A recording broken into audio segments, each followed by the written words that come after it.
Hello and welcome back to Digital Assets Daily. Good morning, good afternoon, or good evening, wherever you are in your corner of the world. A lot of excitement in the community today with the green stream, as they say, across the board on the Coinbase, mostly in the XRP community. They're excited. Current price standing at 0.234675 USD, up 8.12%. Going to get into an article with the Davos 2020, Ripple, Brad Garlinghouse, President Trump, and Christine Lagarde. A lot of exciting stuff going on this week, but including this, I'm going to go right into this article. Every January, world leaders, financial policymakers, movers, and shakers descend on Davos, Switzerland, for a meeting of minds on the coming year's fiscal policies. A week from now, Davos has the potential to be an interesting meet, with Ripple in attendance alongside President Trump and ECB boss Christine Lagarde. Business leaders and politicians from around the world are gearing up to attend another session of the World Economic Forum, the WEF, in Davos, Switzerland next week. This year marks the 50th anniversary of the event in the Swiss Alps, and its theme is Stakeholders for a Cohesive and Sustainable World. The annual economic gathering will run from January 21st until January 24th. Ripple's Brad Garlinghouse is set to be interviewed by the Wall Street Journal at the very same event. Lagarde is expected to discuss the euro's digital tokenization. Add to that, President Trump's trade deal war with China appears to be coming to a close alongside the imminent release of its own digital currency token. First, Trump and the likelihood of a complete Chinese trade deal, being after the Secretary Mnuchin said the country had been removed from the list of currency manipulators list, and that's very exciting to see. China's own development of a digital currency, potentially backed by vast gold hoards, is said to be ready to roll out any day now and could circumvent the U.S. sanctions. As we know, the case with Ripple is also happening tomorrow. Hopefully they'll find closure on that. It's stated in conversation today in the interviews that it would either be a security or a commodity. I posted a thing on Twitter stating that commodity, obviously, the definition could expand upon, but directly to the point I'm making today is gold. Gold is a commodity, and again here, what do we have? The central banks are just hoarding, literally stacking reserves of gold. Each country is stating to have their gold in digital asset. As we've posted in videos like weeks ago, we went through many lists. I think we went through probably at least 10 or 12 minimal on that currency. And we know that President Trump is anxious to have a gold-backed U.S. currency, possibly the USD, and or possibly a digital asset. A lot of speculation at this point, but it won't take much longer. We're going to find out this year.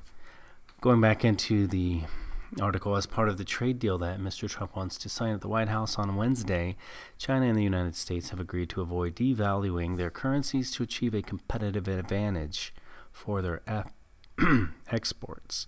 The Office of the United States Trade Representative said last month that the agreement would include a currency chapter that detailed high standard commitments to refrain from competitive devaluations and targeting of exchange rates.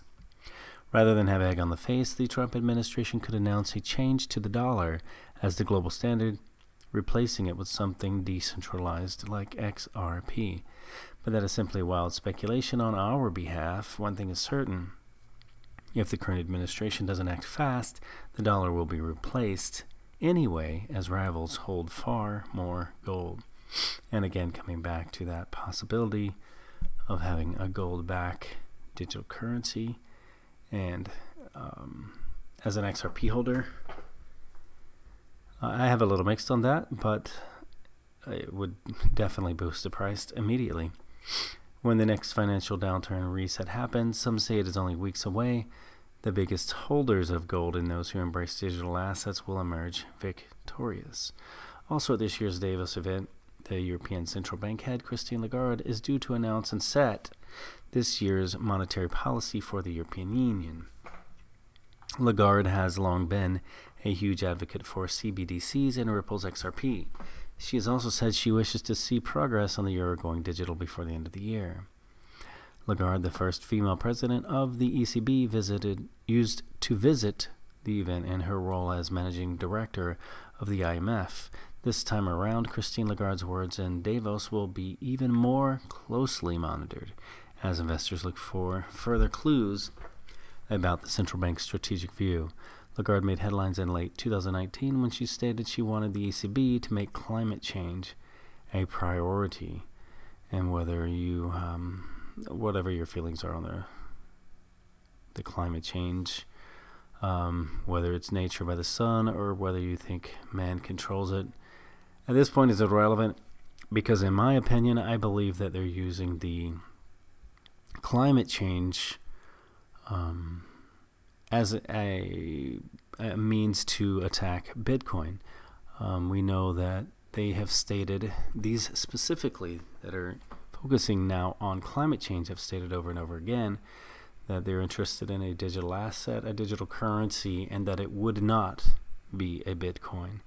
So at that point, my only thought is, why are they switching from push on the digital currency, which I believe I feel like the reason they stopped is because now everything's positioned. Now they're just basically waiting for time, and meaning time to flip the switch. So I believe that the only reason now you have like Christine Lagarde and you have Mark Carney focusing, in my opinion, only on the global warming initiative is that they can use it to attack Bitcoin, as they know, as you know, if you've been in the industry, that it's stated clearly, it's not anyone's opinion, it's fact, that it uses a lot of electricity to mine Bitcoin. Although there are, it seems, new mining locations happening in Texas. Texas has a lot of cheap electricity, and they have multiple, it's not a monopoly in Texas, they have multiple options there and selections, where there are companies in Texas that would actually pay you for referrals of electricity. And there are ways to get greater benefits from the companies in Texas. There are also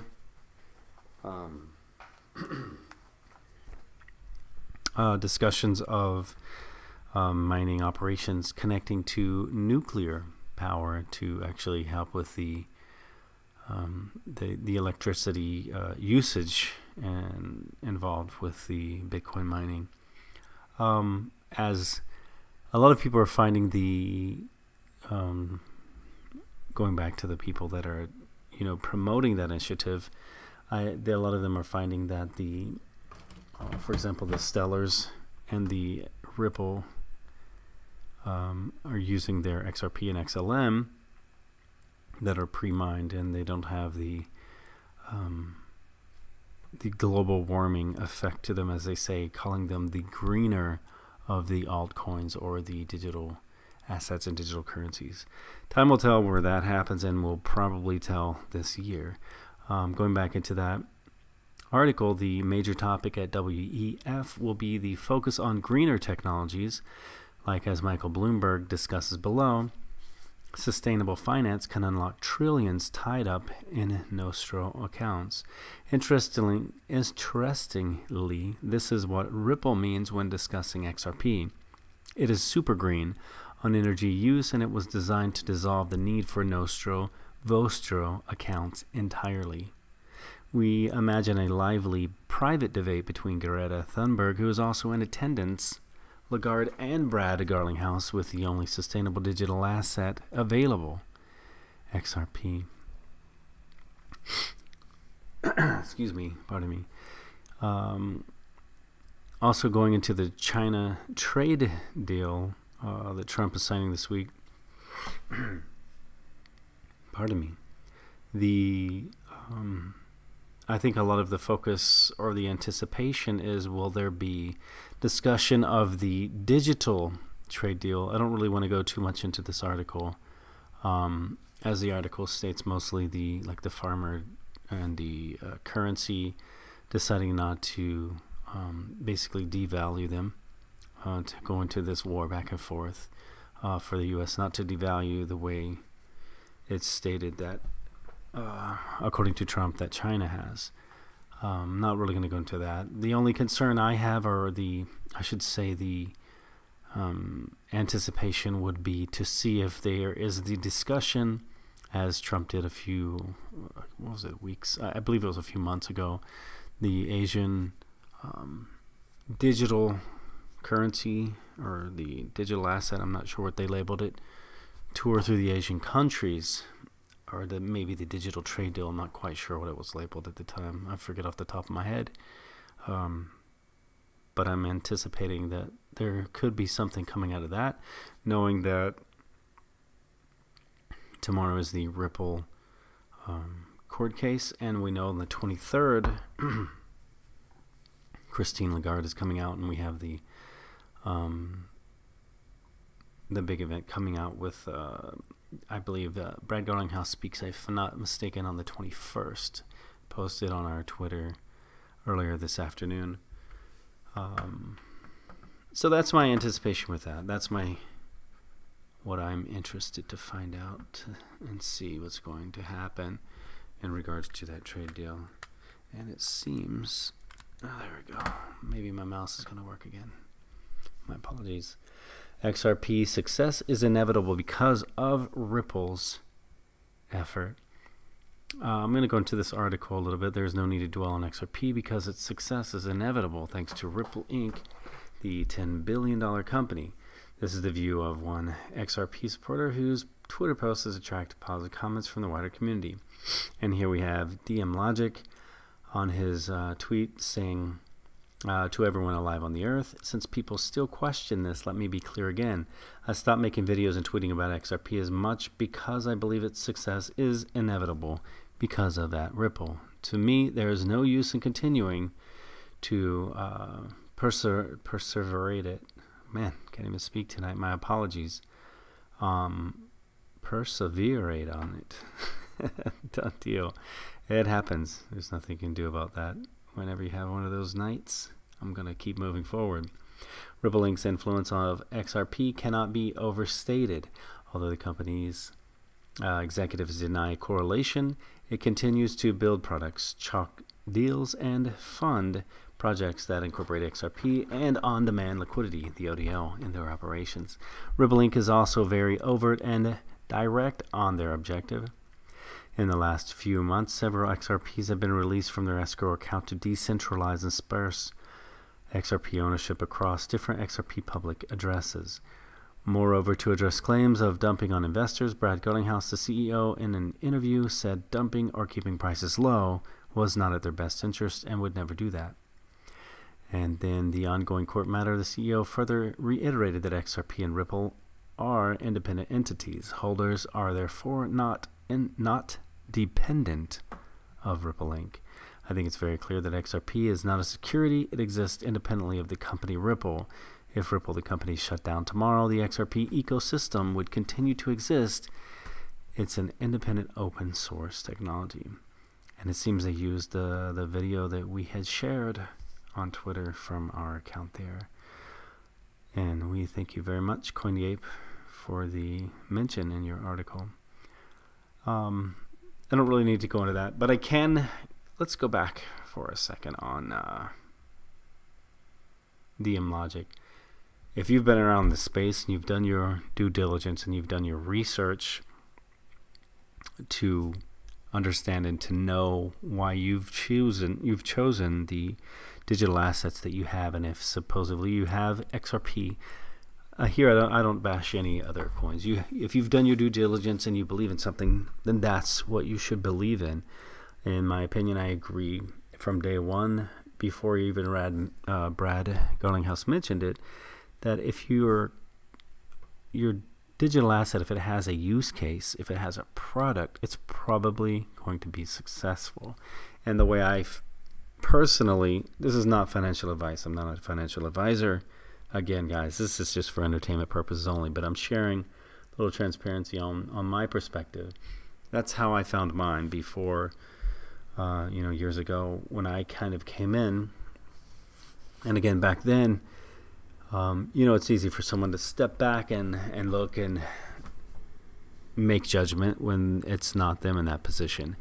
But moving on beyond that, when you go back and it was a new item, you don't know if it's legal or illegal. You don't know what countries are going to do. So at the time, you kind of step in, you get a little bit and you hold, and then you get a little more and then you hold. And that's kind of the infinite loop and infinite cycle on basically the way most of the longer holding investors on digital assets are. It's something you kind of move into, and you either held and forgot, or you held and tried to find out what was going to happen tomorrow. Would it be legal? Would it be illegal?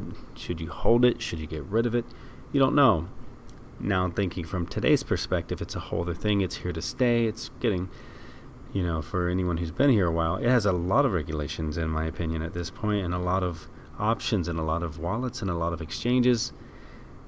I mean, you go back to 2016 or beyond, it wasn't quite the same. And anyone who's been around even 2017 or longer, they can see a significant difference in even the last 3 or so years. But moving beyond that, I would have to agree with DM Logic. It's really hard sometimes to come through and do a whole lot of research. You have to kind of create that, because if you've done all the research and you've connected, for example, Ripple, let's stay specifically with XRP and Ripple. Back when it was OpenCoin, XRP used to be called Ripples with an S. Then the company was changed to Ripple, and then it was getting really confusing, and that's what a lot of the new people don't quite comprehend and understand. You had a company Ripple, and you had a product Ripples. That's where the whole confusion began. A little bit of history if you're new to the space. When you had a company Ripple and you have a product Ripples, people couldn't separate the two, and that's where the confusion with calling the company the coin and the coin the company, in my opinion, really began.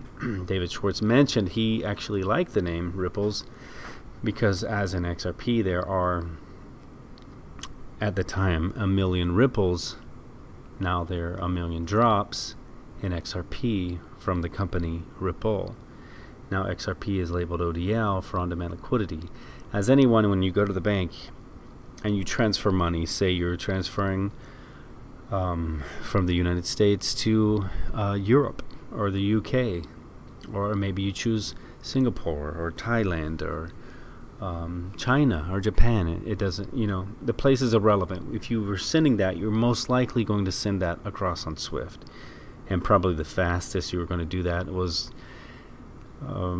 estimating 3 to 5 days. It doesn't matter the amounts. And as Brad Garlinghouse said, if he was sending money, let's say from New York to California, even in the same country, United States, the fastest way to get it there, instead of waiting for the mail or the SWIFT or whatever for taking 3 to 5 days to receive it, would be going to the airport and getting on a jet and flying it and getting it to them in person, hand to hand, in 6 hours, and then flying back home. And sometimes even much cheaper, depending on the amount of fiat or currency that you are sending. And as they've stated, if we're in a digital world where I can send you a text anywhere on the planet and you can get it almost instantaneous, why can't we get that with a currency, which is actually more important to have the finance as needed, more so than just the conversation? So basically that is what's happening here. And even if you're a Bitcoin fan, there's no bashing here. I mean, I personally came into this spot through Bitcoin first. Excuse me. And then after the 2017 bull run, then I had moved over into others, such as Ethereum and Litecoin. But during that time, I found a whole lot easier way to get XRP. So then I focused and narrowed down my choices more concentrated, and then XRP obviously being so much easier to get at the time. At first, I mean, you're looking at close to like a 12-step process to be able to get it. Now it's probably 2. Go to your bank, you have your money, connect right over, take your pick of your exchange, Kraken, Binance, Coinbase, BitTrue, whatever. Take your pick is irrelevant. And then you can order it or purchase your digital asset, and then you basically send it back to your wallet or your cold storage. So I mean, the steps are 3 to 4 times less than what you used to have to do to be able to get your digital currencies. But either which way, moving on, again, I absolutely agree with DM Logic, and I think he, hit the nail on the head with his point in this article. If you've been here a while, it's inevitable. If you've done all the research, you've connected Ripple to everything that is finance. Like, it literally is inevitable. So I 2 thumbs up to DM Logic for his post on that. It is what it is. And if you're an XRP holder, all you basically have to do is be patient, and then your time will come. Basically, how I look at it is on a typical retirement. You're looking at your investments taking about 20 years. If you could cut your time of your investment in half and have more than double your initial retirement, to me that's a big deal. But the opportunity here is so much more grand and amazing of an opportunity, more massive than that could even compare to. I mean, look back at the percentages from when comparable. Let's use Bitcoin to XRP. Look at the price that Bitcoin was to where it hit in 2017. Most popular, let's say now, with like basically 25 cents. Look at the timeline from Bitcoin 25 cents to when it hit 20,000. Now look at XRP. Bitcoin, and again, this is my opinion, and that's what this whole show is about, in my opinion. But look at Bitcoin, basically a speculative investment. Did it have use case? There were cases it was used, in my opinion, but I wouldn't necessarily say it had a use case. I felt, and always have felt, that it was more of the test run for XRP either way, for them to basically perfect, as it's been stated, that XRP was Bitcoin 2.0. So if you had failures or errors or things that you could improve upon in Bitcoin, and then you perfected it in XRP, now XRP is connected globally and in doing everything that Bitcoin was meant to and intended to do, except now it's doing it actually near flawlessly in comparative of the two. Didn't mean to continue dragging on, but there was a lot of good conversation that I felt these 3 articles had connected to, and today having a little pump. We'll see if this is the beginning of it and it's going to continue to move, or if it's just basically what I would say a teaser for what is inevitable of happening this year. Either way, everyone is anxious in the community, and we're all excited. And I know a lot of people are hoping, as I am one of those, that there would be closure to this court case tomorrow, because if you know anything about a court case, an open case is something that typically can't get discussed. So if at least there's a closure, in my opinion, it's really irrelevant. It's not anything if you're concerned or thinking of selling. If you don't need the financial gain from that, if you're not needing the investment money immediately back for debt or something, I mean, in my opinion, it's not going to affect anything. If they come out and say it's a security, we know it isn't today, and he's in, even as a video that I shared earlier on Twitter. If you have not seen it, go to our page and check it out. Even something could start as a security, and over time, as a digital asset, can grow and turn into something else, currency, commodity, etc.